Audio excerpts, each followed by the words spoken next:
रात के लगभग 2 बजे का समय था। तेहरान का आसमान अचानक एक अजीब नीली चमक से जगमगा उठा। कुछ सेकंड के लिए ऐसा लगा जैसे आसमान फट गया हो। लोग अपने घरों से बाहर निकल आए, मोबाइल कैमरे ऑन हो गए और कुछ ही मिनटों में वो वीडियो पूरी दुनिया में फैल गया। लेकिन ये कोई प्राकृतिक घटना नहीं थी, वो एक एयर स्ट्राइक थी। एक ऐसा हमला जिसने न सिर्फ तेहरान को हिला दिया, बल्कि पूरी दुनिया को ये सोचने पर मजबूर कर दिया कि क्या मध्य पूर्व में एक नया बड़ा युद्ध शुरू हो चुका है। कुछ ही घंटों बाद खबर आई कि तेहरान के पास कई सैन्य और औद्योगिक ठिकानों पर हमले हुए हैं। भारी धुएं के गुबार आसमान में उठ रहे थे और कई इलाकों में जहरीली गैस फैलने की आशंका भी जताई गई। लेकिन असली सवाल ये था कि ये हमला क्यों हुआ? ईरान और इजराइल आखिर इतने बड़े टकराव तक कैसे पहुंच गए? क्योंकि ये कहानी सिर्फ कुछ दिनों या महीनों की नहीं है। ये कहानी है दशकों की दुश्मनी, खुफिया ऑपरेशनों, परमाणु हथियारों की आशंका और मध्य पूर्व की सबसे खतरनाक राजनीति की। और इस कहानी को समझे बिना हम ये नहीं समझ सकते कि आज दुनिया किस मोड़ पर खड़ी है। ईरान और इजराइल की दुश्मनी हमेशा से ऐसी नहीं थी। 1979 से पहले, यानी ईरानी इस्लामी क्रांति से पहले, दोनों देशों के संबंध इतने खराब नहीं थे। उस समय ईरान में शाह मोहम्मद रजा पहलवी का शासन था और उनका झुकाव पश्चिमी देशों की ओर था। उस दौर में ईरान और इजराइल के बीच व्यापार, तेल और सैन्य सहयोग भी होता था। लेकिन 1979 में सब कुछ बदल गया। ईरान में क्रांति हुई और आयतुल्लाह खुमैनी के नेतृत्व में इस्लामिक रिपब्लिक की स्थापना हुई। नई सरकार ने साफ कहा, इजराइल एक अवैध राज्य है। इसके बाद दोनों देशों के रिश्ते दुश्मनी में बदल गए। इजराइल को डर था कि ईरान की नई सरकार पूरे मध्य पूर्व में उसके खिलाफ ताकत बढ़ाने की कोशिश करेगी, और यही डर धीरे धीरे आने वाले दशकों में सच होता गया। ईरान इजराइल के बीच कई सालों तक सीधा युद्ध नहीं हुआ, लेकिन इसका मतलब ये नहीं कि दोनों शांत थे। असल में दोनों देशों के बीच एक प्रॉक्सी वॉर चल रहा था। प्रॉक्सी वॉर का मतलब होता है दो देश सीधे नहीं लड़ते, बल्कि दूसरे संगठनों या देशों के जरिए लड़ते हैं। ईरान ने मध्य पूर्व में कई ऐसे संगठनों को समर्थन दिया जो इजराइल के खिलाफ थे, जैसे लेबनान में हिजबुल्लाह, गाजा में हमास और सीरिया में कई शिया मिलीशिया। इजराइल का आरोप था कि ईरान इन समूहों को हथियार, पैसा और ट्रेनिंग देता है। इसके जवाब में इजराइल लगातार सीरिया और लेबनान में ईरान से जुड़े ठिकानों पर हमले करता रहा। लेकिन ये सब अभी भी छिपा हुआ युद्ध था, सीधा टकराव अभी भी नहीं हुआ था। ईरान इजराइल तनाव का सबसे बड़ा कारण है ईरान का परमाणु कार्यक्रम।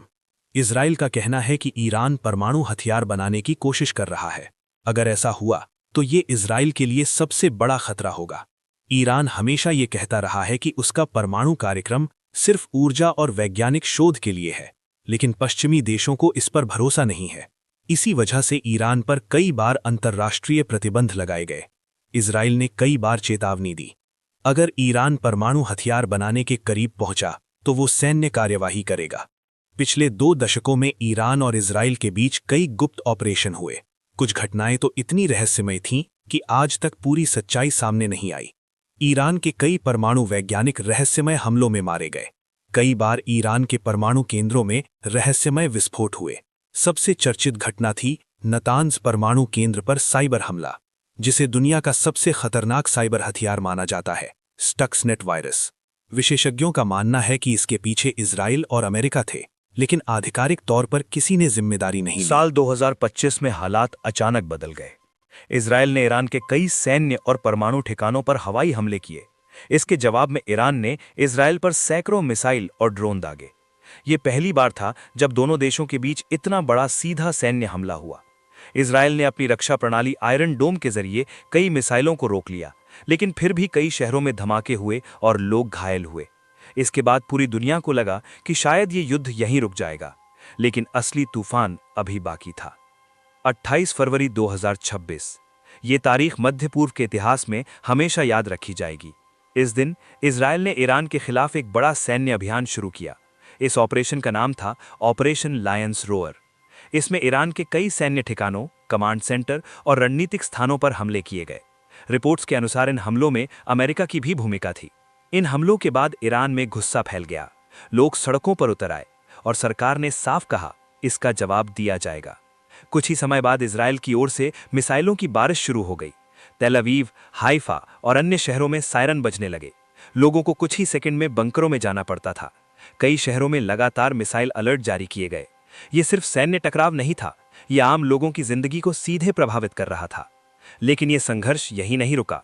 लेबनान में मौजूद ईरान समर्थित संगठन हिजबुल्लाह भी इस लड़ाई में शामिल हो गया। उन्होंने उत्तरी इजराइल पर हमले शुरू कर दिए। इसके जवाब में इजराइल ने लेबनान के कई इलाकों में बमबारी की। इस संघर्ष में हजारों लोग घायल हुए और लाखों लोग अपने घर छोड़ने पर मजबूर हो गए। अब ये साफ हो चुका था कि ये सिर्फ दो देशों का युद्ध नहीं रहा, ये पूरा मध्य पूर्व संकट बन चुका था। इस युद्ध का असर सिर्फ मध्य पूर्व तक सीमित नहीं है, इसका सबसे बड़ा असर पड़ा है तेल बाजार पर। मध्य पूर्व से दुनिया के बड़े हिस्से को तेल मिलता है और तेल की सप्लाई का एक बड़ा रास्ता है स्ट्रेट ऑफ हॉर्मुज़। युद्ध के दौरान इस समुद्री रास्ते पर खतरा बढ़ गया और कई जहाज़ों की आवाजाही प्रभावित हुई। इससे वैश्विक तेल कीमतों में तेज उछाल देखने को मिला, जिसका असर पूरी दुनिया की अर्थव्यवस्था पर पड़ सकता है।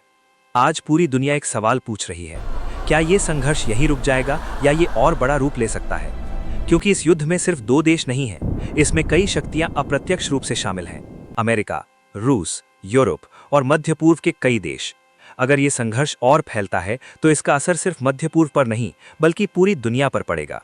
और शायद इसी वजह से आज पूरी दुनिया की नज़रें उसी क्षेत्र पर टिकी हैं जहां हर रात आसमान में सायरन गूंजते हैं और लोग ये उम्मीद करते हैं कि शायद अगली सुबह शांति लेकर आए।